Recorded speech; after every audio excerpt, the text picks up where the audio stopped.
আজকে আপনারা জানতে পারবেন কর্ণের মৃত্যুর সময় তার বিদ্যার বিশ্বায়ন ঘটার পরেও তাকে ধনুক হাতে নিতে দেওয়া হয়নি কেন। বাসুদেব কৃষ্ণ এর আদেশেও ছিল এরকম। তখন তো কর্ণ তার গুরু পরশুরামের বিদ্যা ভুলে গিয়েছিল। তাকে অর্জুন সহজে পরাজিত করতে পারত। এবং তার সঙ্গে আমরা জানব পরশুরামের মাতৃহত্যার পেছনে সঠিক কারণ কি ছিল। চলুন আমরা জেনে নিই।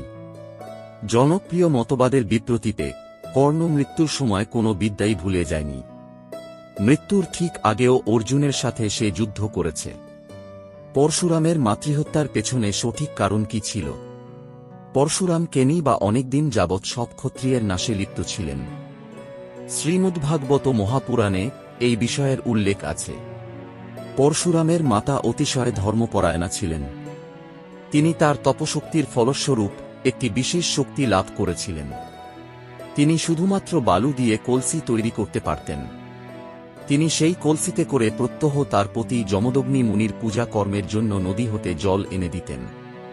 এরকমই একদিন তিনি নদী হতে জল আনছিলেন।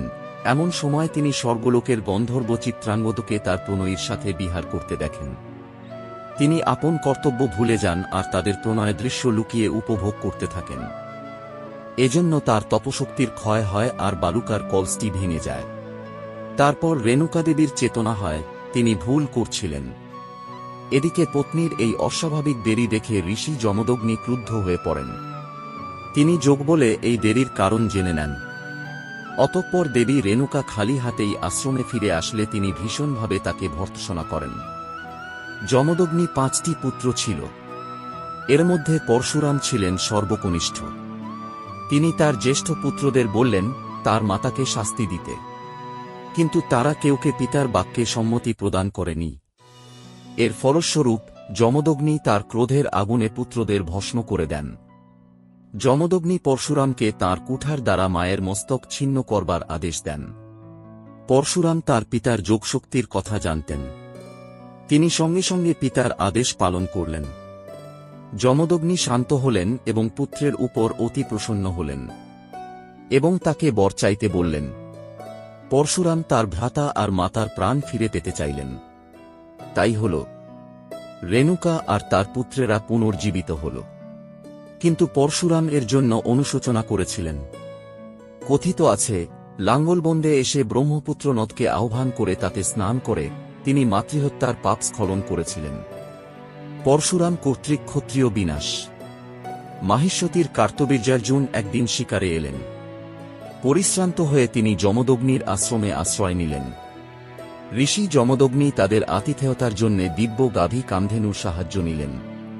কার্তবীর্যার্জুন সেই দিব্য গাভীটির লোভে পড়ে গেলেন। তিনি গাভী প্রার্থনা করলে মুনিবর তা দিতে অস্বীকৃতি জানান। লোভে অন্ধ কার্তবীর্যার্জুন ঋষিকে হত্যা করেন। পরশুরাম তখন আশ্রমে ছিলেন না। তিনি ফিরে এসে তাঁর পিতার মৃতদেহ দেখে প্রতিজ্ঞা নেন যে এই ঘৃণ্য পাপকর্মটি করেছে তিনি তাকে হত্যা করবেন। এরপর তিনি রাজা কার্তবীর্যের সাথে যুদ্ধ করেন। কার্তবীর্য পরাস্ত হলে তিনি কুঠার দিয়ে তার শিরচ্ছেদ করেন।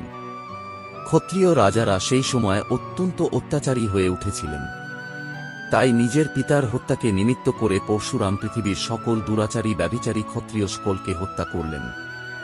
এইভাবেই মহর্ষি ভৃগুর বংশে অবতরিত হয়ে পৃথিবীর ভারস্বরূপ ক্ষত্রিয় রাজাদের 21 বার বধ করেছেন। এরপর পরশুরাম তাঁর অস্ত্র সকল বীরদের দান করে দেন এবং অস্ত্র শিক্ষা দিতে শুরু করেন।